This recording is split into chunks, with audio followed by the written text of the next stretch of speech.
की तरफ भी इशारा किया ताकि वह उस बच्चे तरफ ध्यान रखे, जिस पर वेटर ने भी समझते हुए हाँ में अपना सिर हिलाया। तब जाकर सिद्धांत उस कॉफी शॉप से बाहर आया और प्रिया की तरफ जाने लगा। जैसे ही प्रिया ने सिद्धांत की आते हुए देखा, वह इतना ज़्यादा खुश हो। वह दोनों सड़क में हैं जहाँ पर हर कोई आता जाता इंसान उन्हें इस तरह देख सकता है।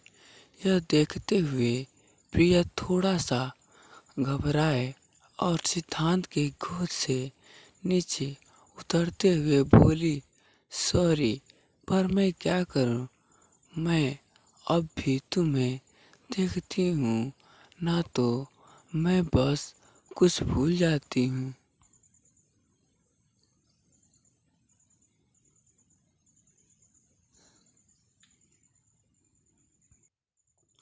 यह कहते हुए प्रिया अपनी शर्मिंदगी छिपाते हुए अपने बाल को हाथ फेरने लगी। तभी प्रिया की नज़र उसके ऑफिस से बाहर आती हुई कुछ लोगों की तरफ गई, जिन्हें देखते ही प्रिया जल्दी से सिद्धांत को अपने साथ लेकर उस सबकी नज़र से बचते हुए उस कॉफी शॉप के अंदर चली गई। जैसे ही प्रिया सिद्धांत को लेकर कॉफी शॉप के अंदर आई, वह लंबे लंबे सांस लेते हुए, जैसे ही उसने कब से अपनी सांस रोक रखी हो, बिल्कुल वैसे ही प्रिया लंबे लंबे सांस लेते हुए कॉफी शॉप के अंदर से ही अपने ऑफिस की तरफ देखती हुई बोली, ओ गॉड, बच गई, वरना इस बार तो जरूर पकड़ी जाती। यह कहते हुए प्रिया उस नन्हे से बच्चे के पास जाकर बैठी हुई यह सारी बातें बोल और अपनी मॉम की यह सारी बातें सुनकर वह बच्चा को की बड़ी मजे से अपनी पसंद की एक्टिंग खा रहा है। वह अचानक से रुककर बोली, मॉम, क्या आप कोई खेल खेल रही हैं? अपने नन्हे से बच्चे की बात सुनकर प्रिया के चेहरे पर एक प्यारी सी मुस्कान आ गई और वह अपने बच्चे की तरफ देखते हुए बड़े प्यार से बोली, हाँ, कुछ ऐसा ही समझो। अपनी माँ की बात सुनकर वह नन्हा सा बच्चा खुश होते हुए बोला, वाओ, फिर डैड और मैं, हम दोनों अपने साथ खेल सकते हैं क्या? अपने बच्चे की इस मासूमियत से भरी बात को सुनकर प्रिया को कुछ समझ नहीं आया कि वह उसे क्या कहे, और ऊपर से सिद्धांत भी अपने नन्हे से बेटे का साथ दे रहा है। और यह देखते हुए प्रिया बोली, सिद्धांत, तुम तो जानते हो ना कि मैं ऐसा क्यों करती हूँ, क्योंकि मैं नहीं जानती कि कोई भी हमारे बारे में जाने। वैसे भी ऑफिस में सारे लोग मुझे की वाइफ होने के लिए परेशान करते हैं, और अगर उनमें से किसी को भी यह पता चल गया कि उस कंपनी की बॉस का बेटा भाई, जिसका ब्यूटी की हर कोई तारीफ करता है, वही मेरा हस्बैंड है, तो फिर सब मेरा और भी मजाक बनाएंगे। इसलिए मैं नहीं चाहती कि किसी को भी इस बारे में पता चले। प्रिया की बात सुनकर सिद्धार्थ ने हाँ में अपना सिर हिला दिया और चुपचाप अपनी मंगाई हुई कॉफी पीने लगी। उसे इस तरह चुपचाप देखकर प्रिया को भी अच्छा नहीं लगा और वह सिद्धांत को कुछ कहना चाहती थी, पर तभी उसका मोबाइल बजने लगा, जिसका वजह से प्रिया जल्दी से वहां से उठकर उस दोनों के थोड़े दूर होकर बात करने लगी और थोड़े देर बात करने के बाद उन दोनों के पास आई और बोली, मुझे जाना होगा, फिर थोड़ा रुक कर पर घर में हम बाकी बातें करेंगे। यह कहते हुए प्रिया अपने प्यारे से नन्हे से मुझे से बेटे के बालों को अपने हाथों से ठीक करने और सिद्धांत के गाल पर किस करते हुए जल्दी से वहां से चली गई।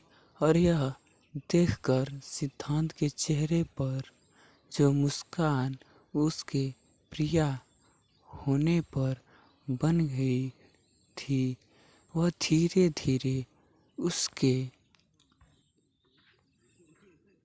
गंभीर चेहरे में कहीं गायब हो गई और सिद्धांत बिना कुछ कहे बस जाती हुई प्रिया की तरफ देखता रह गया। तुझसे कैसे कहूँ, तुझे खो देने का डर लगता है, तुझे पिंजर में कैद कर लो, बस यही मेरे दिल कहता है, पर मैं क्या करूं, मैं इसकी सुन सकती नहीं, चाह कर भी तेरे पंख कतर सकती नहीं, क्योंकि पंछी ऊंची उड़ान के लिए ही होते हैं, चाहे उसके लिए दोनों पंखड़े कितने कुर्बानी। यह छोटी सी शायरी सिद्धांत के दिल के दर्द को गायब करती है, जो वे जाती हुई प्रिया को देखकर अपने दिल में महसूस कर रहा है।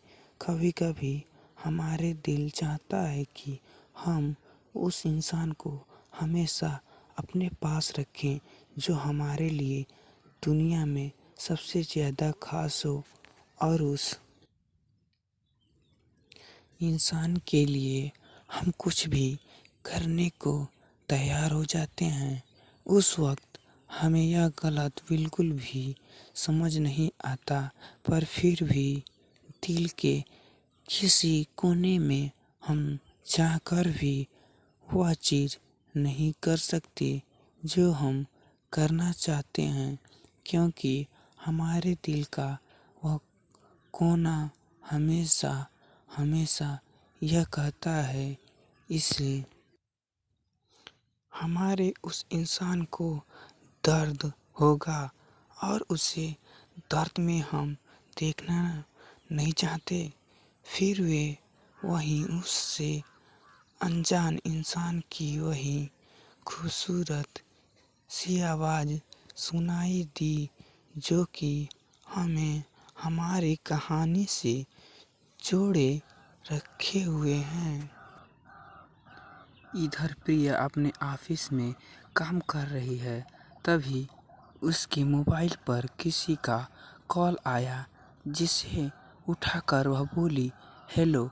घबराते हुए, मैं अभी आती हूँ, यह कहते हुए वह जल्दी जल्दी अपना सारा सामान उठाकर अपने ऑफिस से बाहर चली गई। बाहर इधर दूसरी तरफ एक होटल में प्रिया किसी के साथ बैठी हुई है और जिस लड़के के साथ वह बैठी हुई है, वह लड़का गुस्से में उसका गला दबा रही है और प्रिया को इस कारण तकलीफ हो रही है, जिसकी वजह से वह बोली, ओह गॉड, तू मेरी जान ले लेगी, क्यों छोड़े? 11 मुझे तुम ऐसा क्यों कर रही हो? यह कहते हुए प्रिया उसका हाथ अपने गले से अलग करने की कोशिश करने लगी, पर वह लड़की बहुत ज़्यादा ही गुस्से में थी, जो कि उसे छोड़ने को बिल्कुल भी तैयार नहीं। नहीं, मैं तुझे बिल्कुल नहीं छोड़ूंगी। आज तो मैं तुम्हारी जान लेकर ही रहूंगी। इस लड़की की इस तरफ की बात सुनकर प्रिया अपनी जान बचाने के लिए बोली, अरे मुझे तुम ऐसा क्यों कर रही हो? मैं तुम्हारे साथ क्या किया है? क्या हम शांति की बात नहीं कर सकते? नहीं, बिल्कुल नहीं। हम बिल्कुल भी शांति से बात नहीं कर सकती, क्योंकि आज जो भी कुछ मेरे साथ हो रहा है उसकी जिम्मेदार पूरी तुम हो, क्योंकि तुमने इतना जल्दी शादी जो कर ली, जिसकी वजह से मेरे साथ आज ऐसा हो रहा है। उसकी बात सुनकर प्रिया पूरी तरह से चौंक गई और उसका हाथ अपने गले से अलग करते हुए बोली, क्या मतलब है तुम्हारी और मेरे शादी इनसे बीच में कैसे आ गए? उसकी बात सुनकर वह लड़की गुस्से होते हुए प्रिया के गले से अपना हाथ हटाकर उसके बाजू में बैठते हुए बोली, हाँ हाँ बिल्कुल, इसमें पूरा का पूरा तुम्हारा ही हाथ है और उसकी वजह तुम्हारी वो शादी है। यह कहते हुए वह लड़की अपने सामने रखी हुई ड्रिंक पीने लगी और फिर थोड़ा रुक कर प्रिया को अपनी परेशानी बताते हुए बोली, तुम जानती हो कि नहीं, मैं हमेशा से ही कुछ अलग करना चाहती थी, पर बैंड हमेशा से हमें अपने बिजनेस में देखना चाहते हैं और उसी वजह से वह हमेशा तुम पर दावा डालते रहते हैं कि मैं उनका बिजनेस संभाल लूं।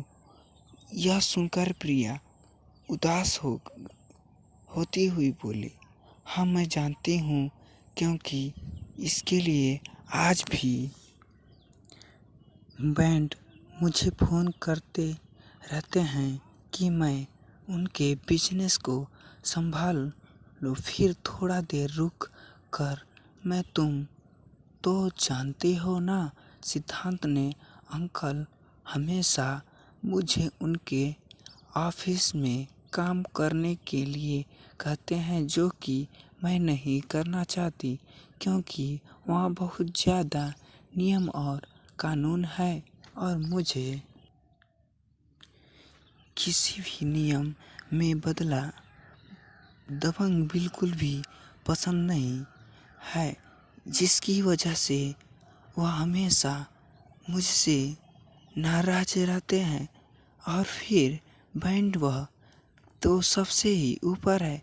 यह सुनकर वह लड़की अपना गुस्सा शांत करने की कोशिश करते हुए बोली, बिल्कुल, और यह बात कोई भी समझ नहीं सकता कि हम क्या चाहते हैं, और तुम्हारे कारण मेरे ऊपर पूरी परेशानी आ गई, क्योंकि डैड चाहते हैं कि मैं उनका बिजनेस संभालूं और उनके ऊपर मॉम का कहना कि अगर बिजनेस नहीं करनी है तो शादी कर लो, और मैं इन दोनों में से कुछ भी नहीं करना चाहती, जिसकी वजह से मॉम डैड ने घर पर मेरा जीना हराम कर के रखा है। यह तक कि मॉम तो मुझे हमारी शादी को लेकर हमेशा ताने भी मारती रहती हैं ताकि मैं उनकी बात मान जाऊं। और अब तुम मुझे बताओ कि मैं क्यों ना तुम्हारी जान लूं। आखिर तुमने मेरे साथ ऐसा क्यों किया? यह कहते हुए वह लड़की फिर से प्रिया का गला दबाने के लिए आगे बढ़ती। उससे पहले ही प्रिया उसे शांत करते हुए बोली, ओके ओके, अब शांत हो जाओ। क्यों तुम इस चीज के लिए मेरी जान ही ले लोगी? क्या तुम नहीं जानती मेरी ज़िंदगी कितना ज़्यादा अनमोल है? और एक अनमोल इंसान की ज़िंदगी लेते हुए तुम्हें शर्म नहीं आती?